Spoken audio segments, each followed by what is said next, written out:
Pudimos haber tenido una versión de Daredevil Born Again donde se ignoraba la serie de Netflix por completo, donde Foggy y Karen morían fuera de pantalla y íbamos a tener cameos de Miss Marvel y Bucky. Por eso hoy nos vamos a meter en el desarrollo de la serie, para descubrir lo que iba a ser. Todas las series de Marvel producidas por Netflix habían sido canceladas por Marvel Studios en 2018. Eso significaba que tenían que esperar 2 años para usar a los personajes, o sea que tenían 2 años para encontrar la manera de traer de vuelta un personaje que técnicamente nunca había sido parte oficial del UCM. Después van a entender por qué lo digo. Charlie Cox terminó apareciendo en No Way Home como abogado de Peter, y después de eso apareció en She-Hulk y Echo. O sea, Marvel lo estaba usando para probar el terreno antes del anuncio grande. Este anuncio llegó en la Comic Con de 2022, una serie nueva llamada Daredevil Born Again, con Charlie Cox, Vincent D'Onofrio y 18 episodios en la primera temporada. 18. Para ponerlos en perspectiva, WandaVision tuvo 9. Loki tuvo 6, Hawkeye tuvo 6, el estándar de Disney Plus en ese momento eran 8 episodios como máximo. Pero a nadie le importó esto porque por fin teníamos la confirmación de que el Daredevil de Netflix era canon. ¿O no? El desarrollo de la serie había empezado en 2022 con 2 escritores a cargo, Chris Ord y Matt Corman. Lo que Ord y Corman estaban construyendo era un procedural legal. Matt Murdock, abogado de día, y Daredevil de noche con casos nuevos cada un par de episodios. Acá viene algo rarísimo, porque en esta versión Matt Murdock no se ponía el traje hasta el 4.º episodio. En una temporada de 18 capítulos, los primeros 3 eran básicamente un drama legal sin Daredevil. Pero no termina ahí porque Karen Page y Foggy Nelson eran asesinados fuera de pantalla. En la versión original, Foggy era asesinado por uno de los personajes de la serie, pero ya voy a llegar a eso. La productora Sana Amanat había confirmado que el equipo creativo original había tenido dificultades para incorporar estos personajes en la historia. Y hasta Bullseye, el villano que terminó siendo importantísimo en la primera temporada y en la segunda, tampoco estaba en los guiones. Y encima de eso, Vanessa Fisk iba a ser interpretada por una actriz completamente diferente. Básicamente era una serie de Daredevil sin ninguno de los personajes importantes de Netflix. Esto mostraba que había un problema en el concepto de la serie. ¿Esto es una continuación del Daredevil de Netflix o es un reboot? La versión original de Born Again intentaba hacer algo intermedio. La idea era tratar a Matt Murdock y a Fisk como variantes del multiverso. Eran los mismos actores, pero eran distintos personajes a los de Netflix. Una especie de soft reboot donde Marvel podía quedarse con lo que funcionaba, ignorar lo que no les convenía y arrancar más o menos de cero sin comprometerse con nada. El problema es que eso no tenía sentido para nadie, y se pueden notar las incoherencias en She-Hulk, donde Daredevil se nota completamente distinto.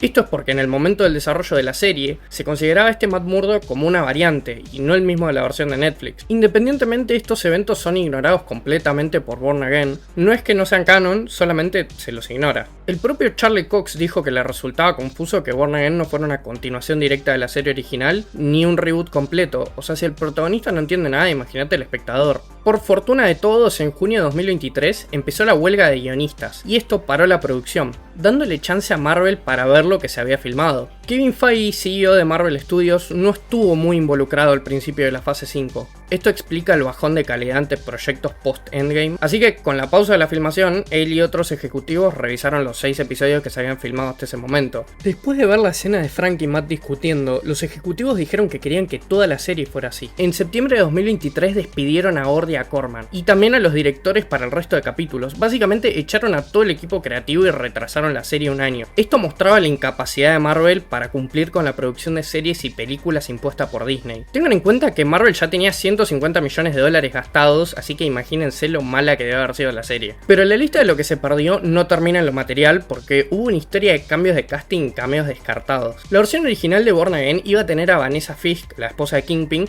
pero interpretado por una actriz completamente distinta, Sandrine Holt. Todas sus escenas fueron filmadas y después del reinicio tuvieron que refilmarse enteras con Ayelet Surer, la actriz original. La propia Surer habló públicamente de esto y dijo que nunca entendió del todo la decisión de no mantener a casi ninguno de los actores originales. Vincent D'Onofrio habló muchísimo de que tanto él como Charlie Cox pelearon activamente detrás de escena para que volviera el elenco original. Y hablando del elenco original, la muerte de Foggy iba a ser muy distinta, ya que ni siquiera la íbamos a ver. Originalmente el oficial Powell iba a asesinar a Foggy fuera de cámara, y el capítulo original mostraba a Matt con su traje de Daredevil llorando antes de tirar la máscara, para después saltarnos un año como en la versión final. La diferencia es que todo el proceso de Fisk siendo elegido como alcalde no lo íbamos a ver, y la serie iba a empezar directamente con la trama de White Tiger. Esta historia se intercalaba directamente con la muerte de Foggy. En la versión original, el oficial Powell es declarado culpable por el asesinato de Foggy Foggy y le dan cadena perpetua. También en el funeral original de Foggy vemos que Matt tiene en la mano un cuerno amarillo, mostrando que iba a usar el traje de She-Hulk al principio. Eso terminó siendo cambiado con efectos especiales a rojo. La incapacidad de Matt para matar al oficial Powell es la causa original de la pelea entre Daredevil y Punisher, porque podemos notar que el diálogo sobre Bullseye tiene el audio refilmado. I did what I had to do. I let the system take care of the rest. You and your goddamn system. You and your goddamn system. So what now? Every day Bullseye goes to the chow hall, you know he gets to breathe the same air that you breathe. You feel good about that? He got life! Se puede asumir que Powell iba a ser liberado por Kingpin, sumando al conflicto entre Matt y Fisk. Hablando de Punisher, Jon Bernthal, actor que interpreta al personaje, contó que renunció a la serie antes del cambio creativo.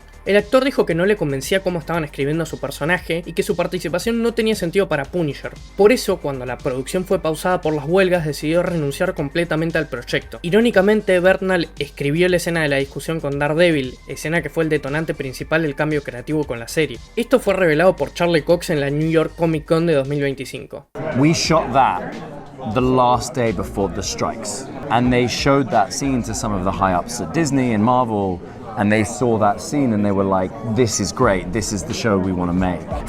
John wrote most of that scene as well, so we're very grateful to him for potentially leading us back on track. La actriz Catherine Lanasa, conocida por interpretar a la enfermera Dana en The Pitt, originalmente aparecía en muchos más episodios como Artemis Sledge. La vemos acreditada en varios capítulos en los que no aparece, y esto nos indica que muchas de sus escenas fueron eliminadas. La razón de este cambio es porque originalmente el nombre de Muse iba a ser Bastian Sledge, e iba a ser hijo de Arthur y Artemis Sledge, las personas de alta sociedad que interactúan con Fisk en el capítulo 6. A partir de ahora nos vamos a manejar en un terreno de rumores, y generalmente no hago esto, pero leyendo de nuevo los artículos que circulaban en ese momento, la mayoría de rumores terminaron siendo ciertos, así que para mí vale la pena comentárselos. El villano Muse, interpretado por Hunter Doohan en la versión final, iba a tener un peso muchísimo más grande en la trama, siendo interpretado por otro actor. Según el insider Daniel RPK, Colin Woodell había sido casteado para interpretar a Muse originalmente. El plan era mantenerlo anónimo por gran parte de la temporada, al contrario de la versión que nos dieron en la que se revela su identidad en el segundo capítulo. Entre otros planes estaban mantener sus poderes sobrenaturales, incluyendo su fuerza y velocidad sobrehumana, y también se puede asumir que iban a incluir su habilidad de ser indetectable para los sentidos de Daredevil, y después estaban los cameos. Creo que el más sorprendente de todos es Bucky Barnes, porque según el insider Caden Reed, Sebastian Stan estaba planeado para aparecer en Born Again. No hay muchos detalles de cómo iba a encajar en la historia, pero yo tengo una teoría. Originalmente tanto Born Again como Thunderbolts se iban a estrenar en 2024, y creo que la idea original incluía un cameo de Bucky como congresista oponiéndose a Fisk. Tendría sentido ya que tenían que seguir con la línea establecida con Bucky como político, cosa que se nos terminó presentando también en Capitán América Brave New World, película que por cierto cubrí en el canal y te lo voy a dejar arriba. Otro de los cameos era Miss Marvel. Iman Belani originalmente iba a aparecer en Born Again, el padre de Kamala terminó apareciendo igualmente, dándole validez por completo a este reporte. Y al final, técnicamente terminamos viéndola, pero como un Funko Pop en el escritorio de su papá. También circularon rumores de Moon Knight, She-Hulk, Elektra, Luke Cage, la nueva Black Widow, hasta menciones de Hope Van Dyne y su fundación. Después del fiasco de la versión original de Born Again, Marvel necesitaba a alguien que entendiera a los personajes. Por eso, Darío Scardapane llegó como nuevo showrunner. Él ya había trabajado en la serie Punisher de Netflix, así que ya estaba familiarizado con el universo. Como directores principales llegaron Justin Benson y Aaron Moorhead, que ya habían trabajado en Moon Knight y Loki. Una de las primeras decisiones del equipo fue reducir la cantidad de capítulos, de 18 a 9. Pero lo más importante, creo que fue la decisión conceptual que se tomó desde el principio. Daredevil Born Again iba a ser una continuación directa del Daredevil de Netflix y todo lo anterior iba a ser canon. Gracias al cambio creativo, Jon Bernthal se sumó de nuevo al proyecto como Punisher, volviendo para el último capítulo de la primera temporada. Originalmente también iba a aparecer en la segunda temporada, pero por razones desconocidas su rol fue reemplazado por Bullseye. También se reportó que Scardapane trató de conseguir a Spider-Man hasta último momento. El plan original iba a mostrarlo en un montaje con los héroes siendo cazados por Fisk, pero supongo que por temas de derechos no se pudo hacer, y eso hizo que descartaran el montaje por completo. Sé que algunos de ustedes probablemente se preguntan, ¿qué pasó con los episodios que ya filmaron? Bueno, los episodios 1 al 6 de la versión original sobrevivieron con muchísimas modificaciones, pero se convirtieron en los episodios 2 al 7 de la serie que vimos. Lo que el nuevo equipo hizo fue filmar un nuevo nuevo episodio piloto, o sea episodio 1, y 2 nuevos episodios finales, el 8 y el 9, incluyendo el final de temporada con Karen, Punisher y Bullseye. El propio Scarlet Payne lo describió como un Frankenstein. Dijo que esperaba que el nuevo piloto y el nuevo final dieran una idea clara de lo que quería que fuera la serie en futuras temporadas. Lo más increíble es que grabaron 3 episodios nuevos y después filmaron otros 10 días para conseguir el material necesario para unir las dos versiones. Voy a nombrar rápidamente todas las escenas que están cambiadas episodio por episodio. Las escenas del reporte de Bibi son completamente nuevas en todos los episodios, siendo estas filmadas post revisión creativa. En el episodio 2, las sesiones de terapia de los Fisk están completamente refilmadas. Esto se debe a lo que mencioné antes sobre el cambio de actriz de Vanessa. La escena de Muse presentándose en su identidad civil con la doctora Glenn es una escena que se filmó después de la revisión creativa. Y también parte de la pelea del departamento de Matt también fue refilmada. Vamos con el episodio 3. La escena de Heather y Matt hablando sobre la traición que tenía con Foggy y la ejecución de White Tiger fueron completamente refilmadas. Pasemos al episodio 4. La escena entre Frank y Matt fue filmada originalmente para el capítulo 6, pero se tomó la decisión de refilmar algunas escenas de Matt y cambiar el posicionamiento de la escena. Las escenas de Punisher son las escenas originales con diálogo agregado para nombrar a Bullseye, pero la escena de Matt mostrándole la bala con el logo de Punisher está completamente refilmada. También la escena de Matt encontrando la bala con el logo de Punisher fue filmada post revisión creativa. El episodio 5 se mantuvo completamente intacto, así que vamos a pasar con el 6. La escena del principio del capítulo donde vemos a Matt rezando por Foggy está completamente refilmada.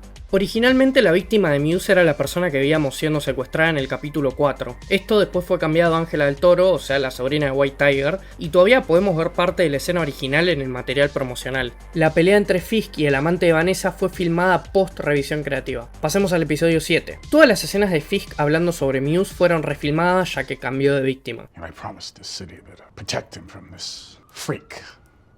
And we have nothing. Well, that's not entirely true. A girl named Angela Del Toro was dropped off at Presbyterian late last night. Says she actually escaped from Muse. She's still alive. She lost a lot of blood.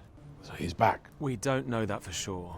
Get out. Las escenas de Heather con Matt también fueron refilmadas, incluyendo la escena donde encuentra la pintura de Heather en la guarida de Muse. La pelea entre Muse y Daredevil en la oficina de Heather está parcialmente refilmada. Nos podemos dar cuenta por los cambios en el casco de Daredevil. Lo más intacto de todo el proceso fue el arco político de Kingpin y la idea de Wilson Fisk como alcalde de Nueva York sobrevivió básicamente sin cambios. Después de todo lo que te conté, creo que vas a ver la primera temporada de Born Again con otros ojos. La serie se terminó estrenando el 4 de marzo de 2025. En sus primeros 5 días tuvo 7,5 millones de visitas en Disney Plus, siendo el debut más grande de la plataforma hasta ese momento. Los críticos destacaron las actuaciones de Cox y D'Onofrio, pero también señalaron problemas de ritmo en los episodios del medio. Daredevil Born Again no es ni en pedo lo que Marvel había planeado originalmente, pero al igual que en la intro, se tuvo que reconstruir sobre las ruinas de la primera versión. La pregunta que te dejo es esta: ¿qué versión preferís y qué cameo te gustaría ver en la serie? Dígame en los comentarios.